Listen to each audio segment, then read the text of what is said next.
Olá, está começando mais um Saúde é Vida aqui ao vivo na programação da TV Câmara Campinas e hoje nós vamos falar sobre obesidade e gordofobia.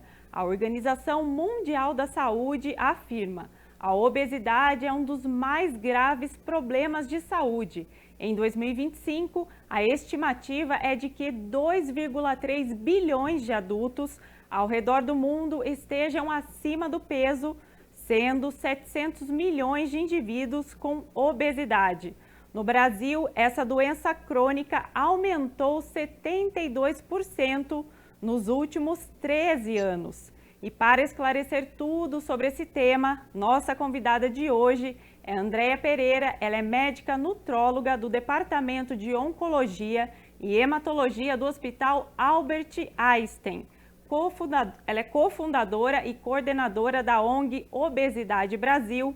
A doutora também tem doutorado em obesidade e cirurgia bariátrica e ainda ela é autora do livro Dieta do Equilíbrio, a melhor dieta anti-câncer. Doutora Andréia, muito obrigada pela sua participação, sua disposição em atender a nossa equipe ao vivo aqui no nosso programa no Saúde é Vida. Bom, queria agradecer o convite, tá? É sempre um prazer falar desse tema. Doutora, só segura um pouquinho que eu tenho um recado aqui para o pessoal que está em casa.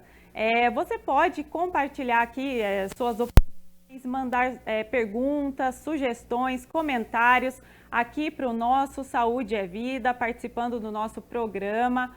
O nosso telefone, né, o WhatsApp é DDD 19 97 829 3776, vai aparecer aí na sua tela, já está aparecendo. Também tem o QR Code para você acessar o nosso WhatsApp pelo celular. Doutora Andréia, para a gente começar aqui o nosso bate-papo sobre esse tema que é tão importante, primeira introdução aí nesse assunto, né? Qual que é a diferença entre o excesso de peso e a obesidade? Bom, a obesidade, ela é um excesso de peso, né? E excesso de gordura corporal. A gente caracteriza a obesidade quando eu tenho o índice de massa corpórea acima de 30. Então, assim, a gente tem a obesidade com índice de massa corpórea acima de 30 e a gente tem o sobrepeso, que é uma categoria entre o peso normal e a obesidade, né? Que seria entre 25 e 29,9. Para calcular o IMC é muito simples, né? Você pega o seu peso e divide pela sua altura ao quadrado. Então, quando esse índice dá acima de 30, a gente tem um dos fatores aí que caracteriza a obesidade. Além disso, né, aumento do volume abdominal, excesso de gordura corporal, a gente pode ter doenças associadas à obesidade. Então, mas é importante, se eu calcular e der acima, eu preciso conversar com algum profissional de saúde. Doutora, como que calcula esse índice? Eu gostaria que a doutora repetisse para quem está em casa nos assistindo nesse momento, como fazer essa conta. Então, você pega o seu peso, né, e divide pela altura ao quadrado, ou então você divide pela altura de uma vez e divide de novo, vai ser aí o MC. Tanto no celular quanto no computador, tem vários aplicativos também que calculam esse MC, sites, então não é algo complicado. Se você não conseguir fazer e procurar no site de busca, você vai conseguir achar, né? O IMC é o índice de massa corporal. Aí, já pelo resultado desse índice, a pessoa já vai ligar ali um alerta e saber se ela já está no peso ideal ali, né? No peso certo, ou já está acima, ou até mesmo com sobrepeso. É isso, doutora? Isso. Assim, o que a gente tem, né, de implicações? Quando eu tenho o peso, o IMC acima de 30, eu tenho muito mais implicações para a saúde, muito mais riscos. Mas o sobrepeso já é um alerta, né? Porque eu já estou no sobrepeso, para eu passar para a obesidade, dependendo, pode estar muito próximo. Então, o sobrepeso já serve como alerta para eu começar a me cuidar, para eu procurar um profissional de saúde, para eu conversar, ver o que está acontecendo. Doutora Andréia, quais os fatores e condições médicas que podem aí alterar o peso de uma pessoa? Bom, a gente tem vários fatores, né? A gente tem pelo menos 82 causas aí reportadas para aumento de peso. Entre elas, a gente tem os fatores familiares, Nós temos algumas doenças que podem levar ao aumento de peso, alguns remédios também, né? A gente tem relatos de remédios para pressão alta, remédios como corticoide, alguns anti-inflamatórios que podem modificar o peso. A gente tem relatos de vírus que podem estar associados à obesidade, hábitos alimentares, né? Consumo de muitos produtos industrializados, ultraprocessados, o próprio sedentarismo, né? Então, quando eu não gasto caloria suficiente, consumo mais caloria e eu tiver uma tendência a ganhar peso, também isso favorece a obesidade. Então, são muitos fatores, não é um fator só. E mesmo os fatores psicológicos, é muito comum o ganho de peso após, por exemplo, um luto, né, alguma perda importante, então a gente vê muito isso. Crise de ansiedade, de estresse, né? A pessoa acaba comendo mais e aí também ganha mais peso, né, doutora? Sim, isso pode desencadear uma compulsão alimentar, né? E a pessoa pode realmente ficar mais propensa a comer coisas calóricas. Então, assim, todos esses mecanismos juntos, né? Agora, a gente tem que entender que nem todo mundo que vai comer com muita caloria vai engordar, né? Muitas vezes a pessoa fala, não, essa pessoa ela está engordando porque ela come demais. E às vezes não é isso, né? A gente tem que ter realmente uma tendência. Todo mundo tem um amigo, um conhecido que come muito e é super magro, né? Então, assim, não é só comer muito, não é só não fazer exercício, né? É realmente uma doença que tem vários fatores de causa. Doutora, quais seriam então, já que a gente está falando da obesidade, as principais doenças relacionadas à obesidade, que também é uma doença, né? Mas ela aí seria a principal causa Sim. de muitas outras enfermidades, né?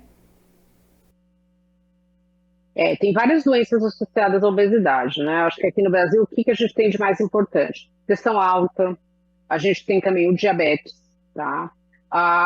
A própria bronquite e a asma podem estar associadas à obesidade. Nós temos uma enxaqueca muito específica da obesidade, dores articulares, né?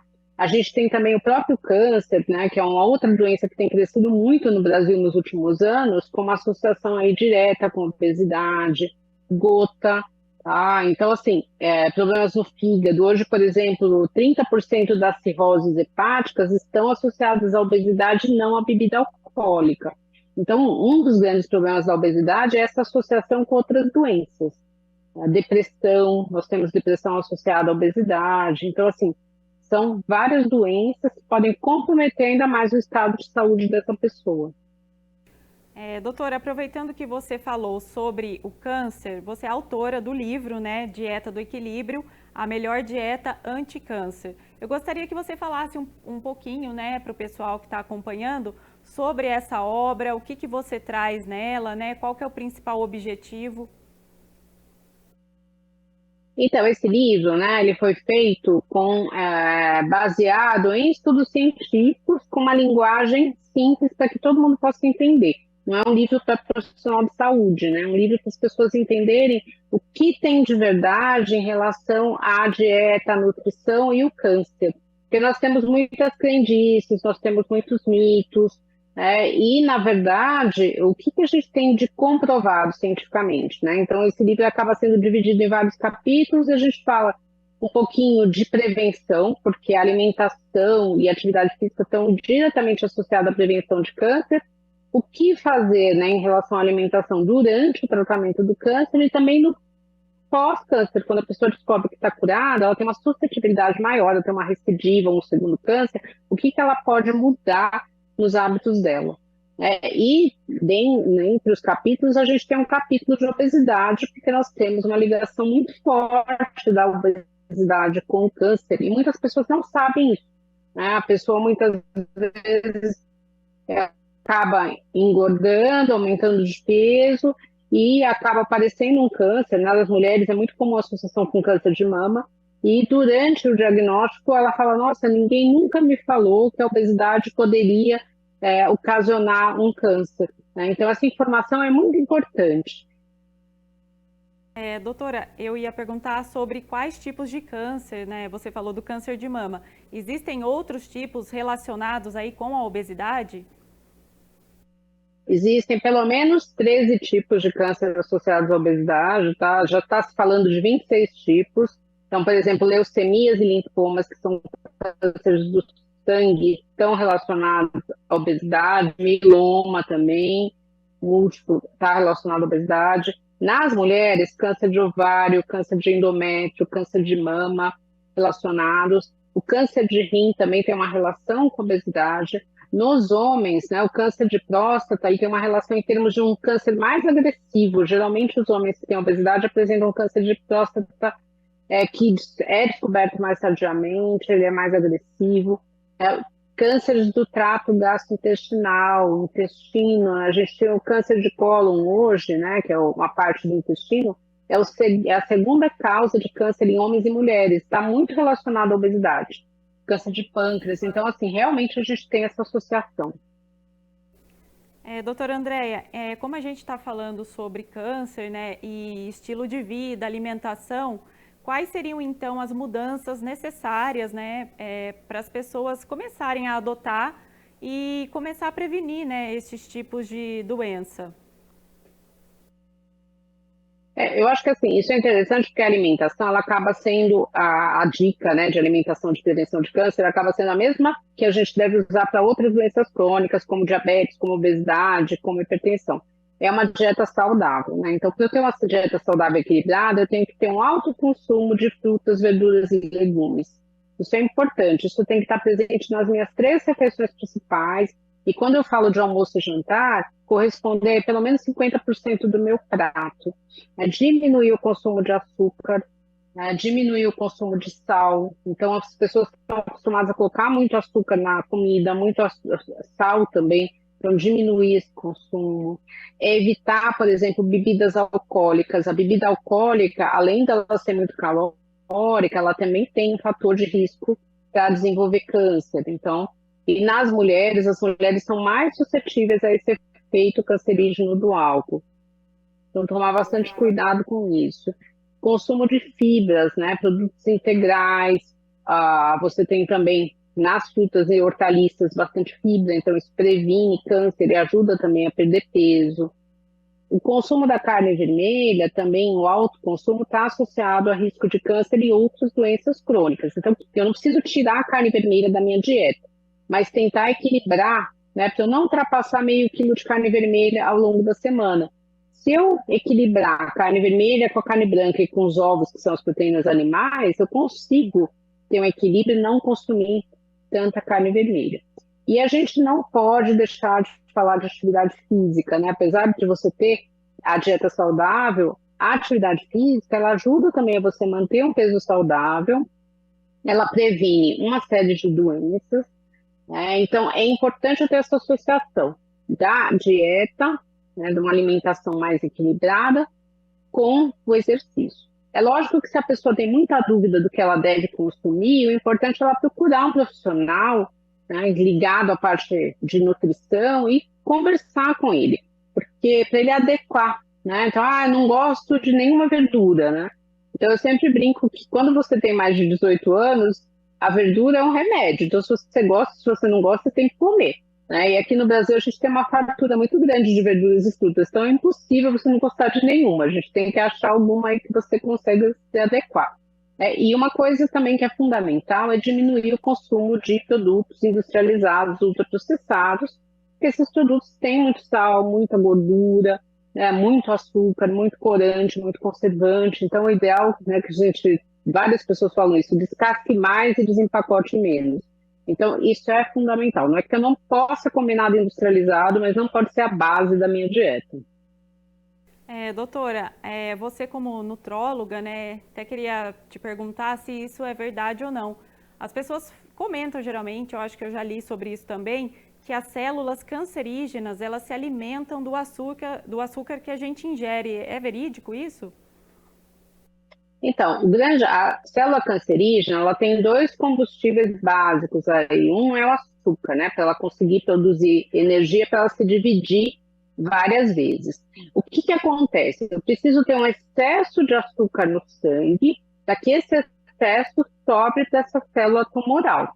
Então, não é eu consumir açúcar e esse açúcar vai direto para a célula cancerígena. Se eu consumir açúcar em excesso, e principalmente quando a minha insulina, que é o hormônio que absorve o açúcar, não funciona direito, a gente vê isso no diabético, né? Aí sim eu vou ter um nível elevado de açúcar no sangue, esse açúcar que sobra, sim, pode alimentar esse tumor. Então é muito comum as pessoas descobrirem que têm câncer e elas pararem completamente de comer açúcar e carboidrato e elas desnutrirem muito. Não é necessário isso, mas realmente eu não posso comer o açúcar em excesso, mas isso não é benéfico para ninguém, não é só no câncer.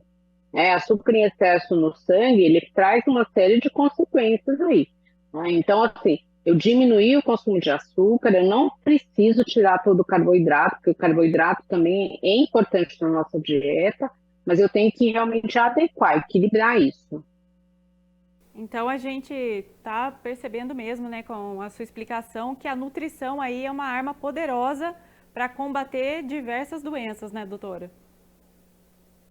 Não, sem dúvida, né? Infelizmente, a gente tem comido cada vez de uma forma pior e menos saudável, né? A gente tem pouco tempo, a gente cozinha muito pouco na nossa casa, né? Então, tanto que as pessoas que cozinham viram até celebridades, né? Porque você acaba assistindo, nunca se teve tantos programas, tantas coisas ligadas a pessoas cozinhando. Tá? Então é importante realmente tentar cozinhar mais na sua casa e entender melhor sua alimentação. No caso dos medicamentos para perder peso, como os injetáveis, a gente vê muita matéria sobre o Onzepic, né? Eu acho que é assim que se pronuncia. Eu queria saber o que a doutora pensa a respeito disso. Então vamos lá, né? Quando a gente está com o diagnóstico de obesidade, eu vou ter, lembra, a doença da obesidade é uma doença complexa. Então eu tenho uma série de tratamentos, é uma doença de tratamento multidisciplinar. Então eu vou ter a parte de mudança de hábito de vida, a parte de dieta, de exercício. Eu também muitas vezes vou ter que usar os remédios, tá? Então o remédio ele acaba sendo necessário aí também no tratamento da obesidade. Entre eles, a gente tem o Ozempic, é um dos remédios indicados, né? E é um dos mais novos. Então, a gente teve aí nos últimos anos, uma revolução no tratamento da obesidade com a descoberta dos análogos do GLP-1, né? O GLP-1 é uma substância que ajuda você a ter mais saciedade, a controlar esse excesso de açúcar no sangue. Então, com isso, eu consigo perder peso, eu consigo perder a gordura visceral, que é aquela gordura interna, que é difícil de perder. Então, ele realmente tem ajudado, sem ter muita interação, né, com outras medicações, e sem ter muita interação com o comportamento. Porque alguns remédios levam realmente a mais ansiedade, a pessoa fica mais sonolenta, ou mais irritada. Então, ele acabou sendo uma revolução aí. O grande problema dele hoje, né, que é uma discussão que a gente sempre tem nos congressos com os especialistas aí do mundo inteiro, é que ele não é acessível. Ele ainda é muito caro, né? Os análogos do GLP-1 ainda são muito caros, tá? Mas são bons remédios. Mas não é indicado para todo mundo. Como, da mesma forma que a dieta tem que ser individualizada, a medicação também. E uma outra forma de tratamento que a gente tem é a cirurgia bariátrica. Então, em alguns casos, quando o tratamento clínico, medicamentoso não funciona, eu vou indicar a cirurgia. Agora, o que eu acho que a gente tem que reforçar muito para quem está nos ouvindo é que a obesidade é uma doença crônica. O que quer dizer isso? Não tem cura, ela tem controle. Então, o tratamento é para o resto da vida. Não tem, é muito comum a gente ouvir, nossa, eu perdi peso e voltei a ganhar. Aí você pergunta, mas o que aconteceu? Eu estava tratando e parei de tratar. Então, é como uma pressão alta em diabetes. Se eu parar de tomar meu remédio de pressão, minha pressão vai subir, né? Se eu parar de tomar meu remédio de diabetes, minha glicemia vai subir. Então, o tratamento da obesidade é para o resto da vida, né? Então, é importante que a pessoa entenda isso. Um tratamento contínuo, né, doutora? Agora, você comentou sobre a Contínuo. Você comentou sobre a cirurgia bariátrica, né? Quando que essa cirurgia ela deve ser levada em conta, né? O paciente realmente optar, não, vou fazer a cirurgia bariátrica. Então, primeiro é importante a gente entender, né, que a pessoa tem que passar pelo tratamento clínico. Então, não é que você já vai direto para a cirurgia. Caso o tratamento clínico não funcione, aí você tem duas indicações principais. Se eu tenho índice de massa corporal acima de 35 e eu tenho doenças associadas, pressão alta, diabetes, colesterol alto, problemas ortopédicos, eu vou ter uma indicação para cirurgia bariátrica. Ou se eu tiver o índice de massa corpórea acima de 40, mesmo sem nenhuma doença associada, tá? Porque aí já é uma obesidade mais grave, né? Então, muitas vezes eu vou ter que operar, mesmo que eu não tenha nenhuma outra doença associada, antes que a doença venha, né? Então, nesses casos, eu tenho indicação. E também é a mesma coisa, a gente tem alguns tipos de cirurgia, a gente tem que ver qual que é o melhor tipo de cirurgia para aquela pessoa, né? Não é porque o amigo fez, alguém fez, a mesma coisa do remédio. A gente vê muito, por exemplo, o Ozempic, né? Os análogos de GLP-1 não necessitam de receita médica. Então é muito comum as pessoas irem na farmácia, comprarem e usarem de forma errada, ou até é contraindicado para ela, né? Então, tem que ser um tratamento realmente individualizado. Isso vale para a cirurgia também. E acho que também é importante reforçar que a cirurgia, ela demanda também depois, para quem está em casa nos assistindo ao vivo aqui pela programação da TV Câmara, ela demanda também um acompanhamento psicológico, não é, doutora? Sim, na verdade, assim, o acompanhamento psicológico, ele também faz parte do tratamento da obesidade, né? Então, é muito importante que a pessoa tenha isso também, né? Se ela conseguir fazer o acompanhamento psicológico durante o tratamento clínico e durante a cirurgia, isso é fundamental. Porque você muitas vezes tem a compulsão associada, a depressão, a ansiedade. Na cirurgia, às vezes a pessoa começa a não se reconhecer, porque ela emagrece muito. É muito comum quem faz a cirurgia andar com uma foto dela na carteira, porque enquanto as pessoas não reconhecem, né? Então tem uma série de coisas que podem acontecer, né? Problemas de relacionamento, porque há uma mudança, né? Você tem um outro tipo de comportamento. Então é importante sim o acompanhamento psicológico, mas é importante para todo mundo que tem obesidade, né? O essencial, quando você tem o serviço de tratamento de obesidade, geralmente a gente tem o psicólogo e o psiquiatra lá ajudando. Doutora, a gente falou E lembrar que a cirurgia também não é a cura da obesidade, é o controle, né? Do mesmo modo que a gente tem, é uma doença crônica, então mesmo que a pessoa tenha emagrecido muito, ela tem a doença lá, ela está controlada. Exatamente. Doutora, você falou um pouquinho sobre a cirurgia e quais seriam outros tratamentos também, né? Além dos medicamentos, outras alternativas aí para o controle, né, dessa doença. Então, é importante a pessoa entender que ela vai fazer uma associação de tratamentos, né? Então, vamos pensar aí. Se a gente pensar em tratamento clínico, o que é o ideal? Que eu tenha o acompanhamento psicológico, que eu tenha a parte nutricional, que eu tenha a parte de atividade física, né? E, na maioria dos casos, a gente acaba entrando com medicação. E tudo tem que estar associado. É muito comum a pessoa tomar medicação e achar que com a medicação ela não precisa nem fazer exercício, nem fazer a dieta, nem ter o acompanhamento psicológico, né? E aí eu sempre brinco com os meus pacientes que se remédio deixasse todo mundo magro, a gente colocava na água do mundo inteiro e não se preocupava mais, né? Porque a obesidade é uma doença crônica, uma epidemia mundial. Então não é só o remédio, né? Eu preciso ter toda essa mudança aí, né? Esse tratamento multiprofissional. Por isso que é tão difícil. Não é fácil tratar a obesidade. Para quem vive com essa doença sabe a dificuldade que é, né, perder peso. Então, assim, eu preciso ter todos os tratamentos e fazer todas essas mudanças aí na minha vida. Então, realmente não é fácil. E perder peso de uma forma saudável, né, sem prejudicar ainda mais a saúde, que eu acho que isso também é fundamental. Sim. E assim, não é só perder o peso, é manter a perda de peso, que também não é fácil, né? Então, assim, não adianta a pessoa às vezes ter um objetivo de perder tantos quilos, né? Não, e perde e some, não vai, desaparece, né, do tratamento, aí engorda. Uma outra coisa também que a gente sempre reforça é que muitas vezes eu não preciso perder muito peso. Quando eu tenho perdas de 10 a 15% do peso, eu já tenho benefícios para a minha saúde. Então, não é uma questão estética, é uma questão de saúde. Então, eu preciso conversar com cada paciente para traçar qual que é o objetivo de perda de peso para essa pessoa. Doutora, para quem quer começar, né, fazer um tratamento para a obesidade, quais são os caminhos, né? Quais profissionais procurar para ter uma ajuda, uma orientação nesse sentido?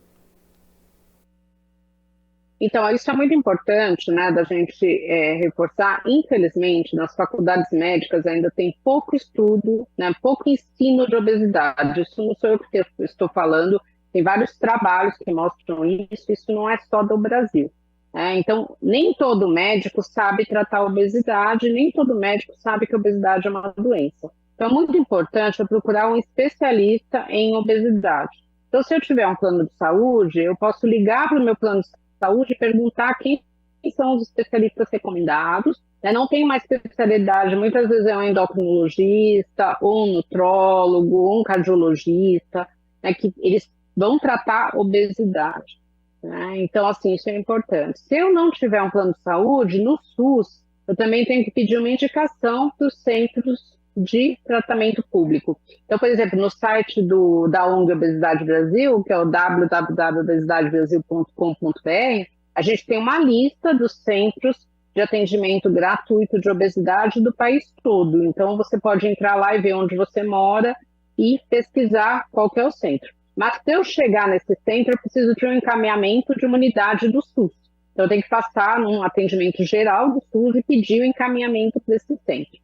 Então, é importante pedir uma recomendação, procurar um centro especializado. Geralmente, nesses centros especializados, sejam público ou privado, eu vou ter todo o acompanhamento multiprofissional e eu vou ter pessoas que vão entender a obesidade como uma doença e não culpar o doente pela doença, porque isso é muito comum. A pessoa procura atendimento, não é um especialista, e ela ouve assim, não, isso é fácil, você fecha a boca, faz exercício e você vai perder peso, né? Então, isso faz parte realmente do preconceito, infelizmente ele existe muito. Exatamente, isso até é desumano, né, com o paciente, né, doutora, chegar a ouvir isso, porque a obesidade são muitos fatores que contribuem, né, para essa doença, não é uma questão só da pessoa mesmo, né? Não é uma questão de força de vontade, você quer, você emagrece, não é. E muitas vezes a pessoa ouve isso a vida inteira, né? Não é incomum a gente falar para a pessoa que é uma doença crônica, ela começar a chorar, ela fala, nossa, eu nunca soube disso, ninguém nunca me falou. Né? E infelizmente muitos profissionais, não só os médicos, tá? Profissionais da área de saúde não sabem isso. Então é importante a gente disseminar esse conhecimento. Doutor André, para a gente começar aqui a já encaminhar, né, para o encerramento aqui do nosso bate-papo, quais seriam então os benefícios da pessoa que está em casa nos assistindo nesse momento, que está acima do peso, ou está com sobrepeso ou já está com obesidade, né? Quais seriam então os benefícios de começar a tratar, né, qualquer que seja o estágio? Olha, os principais benefícios são para a saúde. Então, eu diminuo o risco, por exemplo, cardíaco, né? Porque essa pessoa tem um risco maior de ter pressão alta, de ter um ataque cardíaco, de ter um derrame. As minhas articulações também, quando eu tenho excesso de peso, elas ficam sobrecarregadas. Então, às vezes a pessoa não sente nada, mas ela tem dor em ombro, em tornozelo, em joelho, isso acaba limitando muito. A gente tem também o risco de câncer, né? Que eu acho que é fundamental a gente entender. Muitas vezes também não tem nem. Fala assim, mas meu exame de sangue é normal, então eu não preciso tratar nada. Mas você tem um risco aumentado para câncer, por exemplo. Né? O diabetes também acaba sendo prevenido quando você trata a obesidade. Então, assim, é realmente algo que vai melhorar a tua qualidade de vida.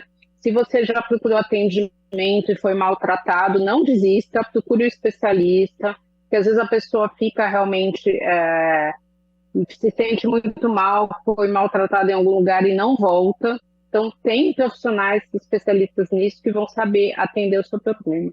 Então, é uma questão de saúde, né? Eu sempre falo que não é uma questão estética. E só gostaria que a doutora reforçasse, então, aquele endereço para o pessoal que está em casa nos acompanhando, onde o pessoal pode recorrer aí, né, quem não tem um plano e precisa desse atendimento. O site é o www.obesidadebrasil.com.br obesidadebrasil.com.br. Tá? E se vocês lá, além desse mapa do Brasil com os atendimentos públicos, nós temos vários textos e também tem uma seção de tirar dúvidas. É só enviar a sua dúvida que a gente responde com o maior prazer. Muito legal essa dica, doutora. Muito obrigada pela sua participação aqui ao vivo no nosso programa no Saúde é Vida. Muito obrigada pela sua disposição em compartilhar também, né, suas informações aqui com o nosso público. Eu que agradeço. Muito obrigada. No próximo bloco, o tema será sobre gordofobia. Você sabe o que é isso? Então, continue aqui na nossa programação, que nós vamos para um rápido intervalo e já voltamos.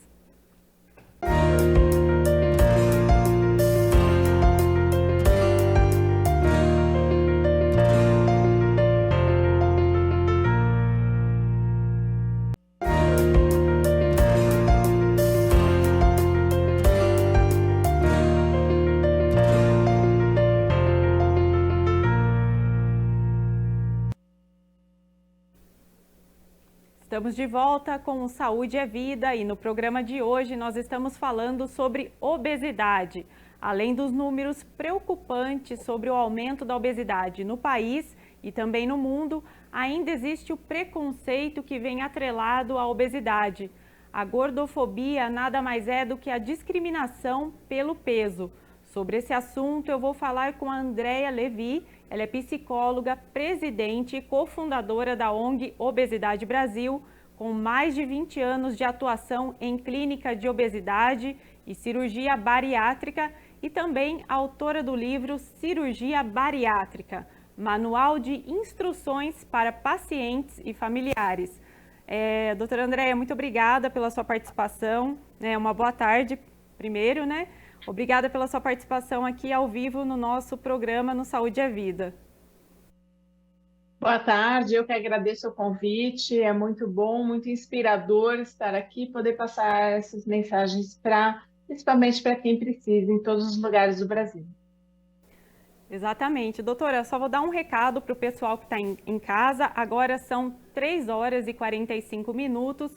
Você aí pode acompanhar, né, mandando perguntas, sugestões, qualquer dúvida que você tenha em casa, você pode mandar para o nosso WhatsApp, que é o 19 97 829 3776, vai aparecer, já está aparecendo aí na sua tela, e também tem o QR Code para você acessar o nosso WhatsApp. Doutora, vamos começar, né, nosso bate-papo aqui então. Como que o lado emocional ele vai influenciar no tratamento da obesidade? Bom, nós temos que falar desde lá da nossa infância, né? Quando nós nascemos dentro de um contexto familiar, um contexto cultural, um contexto dentro de um país, dentro de uma região, do mundo. E cada contexto cultural valoriza determinados tipos de corpos, determinados tipos de atitudes, determinados tipos de condutas, né? Vamos falar aqui do nosso Brasil, que é tão grandão e que a gente tem uma série de culturas inseridas no mesmo país, mas que algumas coincidem sim, né? Então, por exemplo, a cultura do corpo, ela ainda é muito forte no nosso país, né?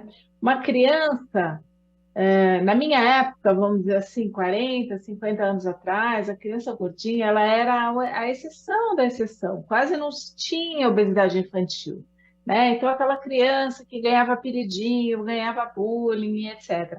Mas se a gente for um pouquinho mais atrás, 70, 80 anos, e nós conversarmos com alguma senhora que tem essa idade, que provavelmente perdeu um filho por falta de vacinas, de diarreia, de antibióticos, etc., uma morte que hoje a gente consideraria assim, de bobagem, totalmente evitável, né?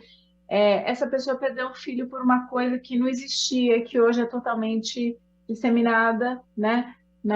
As medicações, as vacinas na nossa cultura. Então, ao mesmo tempo que a criança gordinha ela era discriminada, ao mesmo tempo ela era muito valorizada, porque as crianças magrelinhas né? Todo mundo aqui já viu uma avó, uma tia, um avô falando: Meu Deus, a criança está muito magra, dá comida para ela, pelo amor de Deus e tal. Então, assim, é uma bagunça de sentimentos, né? Que não pode estar gordo, não pode estar magro, é uma loucura. Hoje a gente sabe que criança saudável é criança que brinca, é criança que corre, é criança que come de tudo, e é criança que mantém o peso ali normal, não precisa ser nem muito magra, nem gordinha e nem nada. Ela tendo uma vida saudável, normal, estando vacinada, tendo oferta de alimento natural e boa e frequente, ela é uma criança saudável. Depois, evoluindo um pouco mais, na adolescência, isso fica um pouco mais difícil, né? Principalmente as meninas querem ter o corpo mais parecido com o da amiga, e aí isso vai muito forte para a magreza. E aí onde se começam as dietas, aquelas dietas malucas, né? Dietas de jejuns, dietas de cortar determinadas classes de alimento. Isso realmente pode ser, e muitas vezes é, um gatilho para que se inicie um transtorno alimentar, né? Então, a própria pessoa, não só meninas, tem meninos também, mas a maioria meninas, a própria pessoa não se aceita, não aceita o corpo que tem, e ela entra nessa coisa de só mais um quilinho, só mais um quilinho, só mais um quilinho, e nunca ela acha que está bom até entrar num transtorno alimentar, né? Que pode ser bulimia, anorexia, pode ser o transtorno de compulsão alimentar, aí cada cabeça vai para um lado, cada família vai para um lado. Isso a gente tem que tratar o mais precocemente possível, não porque ela vai passar por uma gordofobia, mas porque essas patologias são extremamente agressivas e perigosas. Aí chegando na gordofobia, que nós hoje temos uma grande parte da população no sobrepeso e na obesidade, e aí a gordofobia está espalhada aí, está todo mundo muito à vontade para falar do corpo do outro, né? Enquanto que isso não deveria acontecer. A gente tem medidas de contenção para falar de questões raciais, de questões religiosas, de questões de deficiências, etc., mas não tem nenhum tipo, ainda é muito frágil esse tipo de contenção para falar do corpo do outro, né? Se é alto, baixo, magro, azul, amarelo, gordo, magro. Então, isso é uma coisa que a gente ainda precisa trabalhar muito, é uma coisa que foi uma das coisas que fez com que a nossa ONG Obesidade Brasil existisse, para que a gente possa educar as pessoas. A gente sempre acha que a educação é o caminho, né? A educação para tudo, para o racismo, para a xenofobia, para todas as fobias, para todos os preconceitos, a educação é o caminho, né? Então a gente trabalha bastante nesse sentido, mas infelizmente nós ainda recebemos muitas denúncias de gordofobias, de discriminação. Isso ainda é muito presente. E a gente ensina tanto as pessoas a se defenderem com isso, quanto a gente ensina os agressores a saber o que eles estão falando, né? Porque muitas vezes não sabem nem o que estão falando. Doutora, eu queria que você esclarecesse para o pessoal que está acompanhando a gente agora ao vivo, porque nem todo mundo ainda tem familiaridade com esse termo, né, gordofobia. O que é, assim, explicar um pouquinho mais sobre esse termo e em que situações, né, em que casos que ela é praticada, como que ela aparece, né, no nosso meio? Bom, a gordofobia, todas as fobias, elas são como se fosse um medo extremo, um horror de determinado assunto, né? Então, por exemplo, a pessoa tem fobia social, ela tem fobia de se relacionar socialmente, né? A gordofobia é um termo relativamente novo, né? Que veio acompanhar a nossa realidade hoje de pessoas com obesidade, que são muitas no nosso meio, no nosso mundo, de todas as idades, isso aumentou muito, né? E muitas pessoas fazem com que essas pessoas que têm obesidade ou que tenham a fobia, seja lá qual for, que a pessoa quer atrapalhar a vida da pessoa, o objetivo do gordofóbico é fazer com que a pessoa com obesidade ela se sinta mal, ela se sinta inadequada, que ela se sinta humilhada, que ela sinta que ela não cabe ali naquele espaço, seja um espaço físico ou seja um espaço comunitário, seja um espaço de jovens, seja um espaço que, enfim, o objetivo do fóbico é fazer com que aquela pessoa se sinta mal, né? O racista, por exemplo, ele quer fazer com que aquela pessoa negra se sinta mal naquele ambiente, né? E a mesma coisa com o obeso, com a obesidade, com a pessoa com obesidade. Então, essa é a determinação mais simples da gordofobia, e a gente precisa conter isso urgentemente, porque todas as pessoas com todos os corpos têm o direito e a liberdade de frequentar, transitar, ter acesso, né? Não só de lazer, mas, por exemplo, não cabe na maca de um hospital, né? Não cabe num aventalzinho de um hospital, não cabe num banco de um ônibus, não cabe no cinema. Então, todas essas coisas são atos de gordofobia para que a pessoa se sinta excluída. Seja um olhar feio, seja um xingamento, ou seja um móvel onde ela não cabe. Tudo isso é gordofobia. Doutora, e a gordofobia, ela não é só com a outra pessoa também. Muitas vezes as pessoas também fazem isso com elas, né, mesmo. Elas falam, não, eu não quero ficar gorda, eu não quero ganhar mais peso. Tem isso também, né, doutora? Aí eu já diria que é um ato de defesa, sabe? A pessoa já sofreu tantas vezes atos gordofóbicos, atos excludentes, né? Atos com que fizeram com que ela se sentisse mal, que ela começa a reproduzir aquele discurso. Isso quando ela não começa a ficar reclusa dentro de casa. Ah, então tem um convite, tem um aniversário. Ah, eu acho que eu não vou, não tenho roupa, eu estou cansada, meu pé está machucado, eu não consigo sair. Ah, vamos à praia. Não, ó, tá muito calor, eu estou sentindo mal. Então a pessoa mesma começa a inventar lugares que ela não possa ir ou recusar, porque dói muito estar ali, tendo que se defender o tempo inteiro de olhares, de comentários e etc. E outra coisa que é muito comum são os nossos pacientes chegarem nos nossos consultórios praticamente se desculpando, né? Então eles dizem: ai, doutora, desculpa, olha, eu vim aqui porque eu sou sem vergonha mesmo, eu não consigo parar de comer mesmo. E aí eu sempre digo assim: ué, não é isso que eu estou vendo. O que eu estou vendo é uma pessoa pedindo ajuda. E aí a pessoa já quase toma um susto, porque ela está tão acostumada a ter ressonância nessa frase, né? Há muitos profissionais de saúde despreparados dizerem para ela: ah, tem razão, olha, vamos fechar a boca, vamos caminhar, que ela baixa a guarda e fala: eu sou sem vergonha mesmo, eu sou sem controle mesmo, então vamos lá, vai ser mais uma dieta frustrada, sabe? Quando a pessoa escuta alguém te dizendo: não, não, vamos lá, eu estou vendo alguém pedindo ajuda, eu tenho recursos para te ajudar, a gente vai usar isso juntos, ela se anima. Exatamente, acho que esse acolhimento, né, doutora, é muito importante para essas pessoas, até porque elas devem sofrer consequências devastadoras, né, psicologicamente, por conta da gordofobia, não é?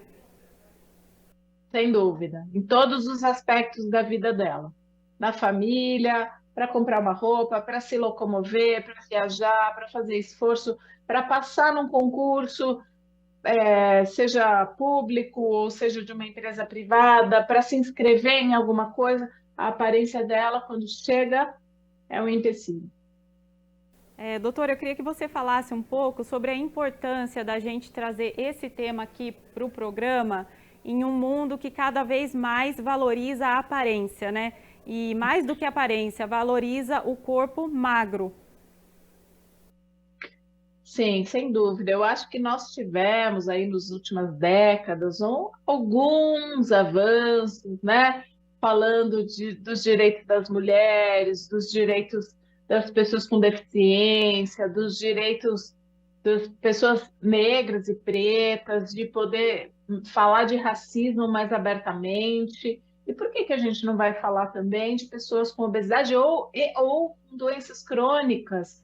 Não transmissíveis, né, que a gente chama de DCNT, doenças crônicas não transmissíveis, até porque ninguém com obesidade escolheu ter obesidade, né? Então, uma pessoa com obesidade, ela merece acolhimento, compaixão, orientação, ela merece que alguém a acompanhe, ofereça ajuda, né? Mas não aquela ajuda julgadora de dizer, você já fez aquela dieta, você já tomou aquele remédio, não, eu vou fazer, ou então eu vou fazer uma cirurgia. Não, cirurgia faz mal, por favor, não toma remédio também que faz mal. Então, a pessoa com obesidade, ela não tem saída, né? Se ela não está fazendo nada, ela é julgada, se ela resolve fazer um tratamento clínico, ela é julgada, se ela resolve fazer um tratamento cirúrgico, ela é julgada. Então, não tem saída. Então, é um processo extremamente solitário. E por isso, a minha recomendação, talvez você me pergunte isso, mas eu já vou me antecipar, a minha recomendação sempre é procure profissionais especialistas preparados para atender pessoas com obesidade, porque é muito diferente a abordagem, é muito diferente a forma de tratamento e faz toda a diferença no tratamento da pessoa que está buscando ajuda.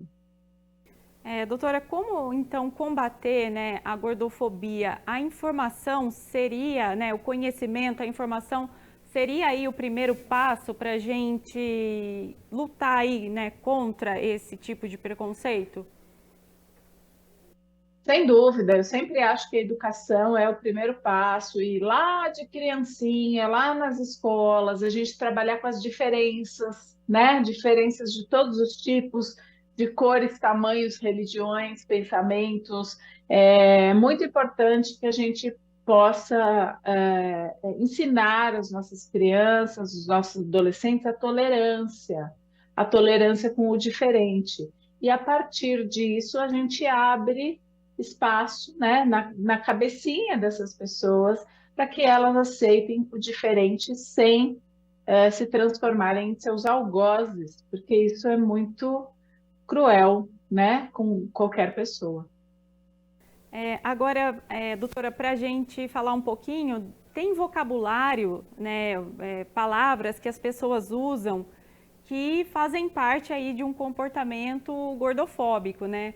Falar que a pessoa, por exemplo, como você é fofinha, usando esses diminutivos, né, sempre tem parece ser sutil, mas na verdade machuca muito.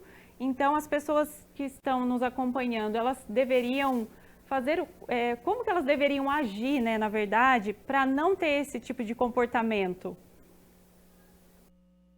Eu sempre digo que a gente devia falar com a maior naturalidade possível. É claro que a gente não vai invadir o corpo de cada pessoa e sair falando o que bem entende para uma pessoa que não pediu opinião, não pediu ajuda, né? Mas quando você é mais próximo da pessoa, não use frases do tipo, mas seu rosto é tão bonito, por que que você não faz uma dieta? Como se a pessoa só fosse bonita se ela fosse magra, por exemplo, né? Ou então mesmo sugerir dietas e tratamentos e afins quando ela não perguntou, né? Agora, o contrário é bastante interessante. Se a pessoa manifestar a vontade de fazer uma dieta, de emagrecer, de precisar de ajuda, oferecer um acompanhamento. Poxa, você vai fazer atividade física? Olha, se eu puder, eu vou com você. Eu quero te incentivar, vai ser bom para mim também, né? Você quer mudar a alimentação? Moramos na mesma casa, por exemplo? Vamos tentar mudar a alimentação de todo mundo. Vamos consultar uma nutricionista que possa olhar mais geral para a nossa alimentação da casa, né? Isso sim é apoio, né? Julgar o que o outro está fazendo não é apoio. Então, bom, além das coisas que as pessoas escutam na rua, né? Que lamentavelmente são coisas bem agressivas, são coisas bem cruéis, e aí eu recomendo, né? Que se não tem nada de bom para falar, por favor, não fale. Exatamente.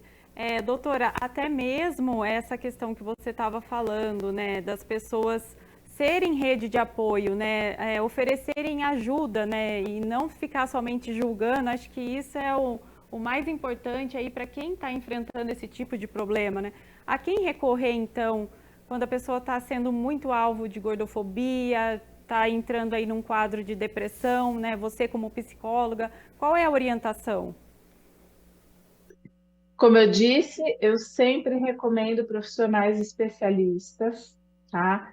E outra, não gostou do profissional, foi maltratado, sente que não foi compreendido, muda. A nossa ONG também está aí para isso, para recomendar bons profissionais que a gente confia. Nós não temos vínculo nenhum com nenhum desses profissionais, apenas são profissionais que a gente conhece o trabalho e que em todos os lugares do Brasil tem profissionais muito competentes. Então, se você precisa de ajuda profissional, seja de saúde mental, seja ajuda médica, seja de educação física, seja de nutrição, nós podemos ajudar.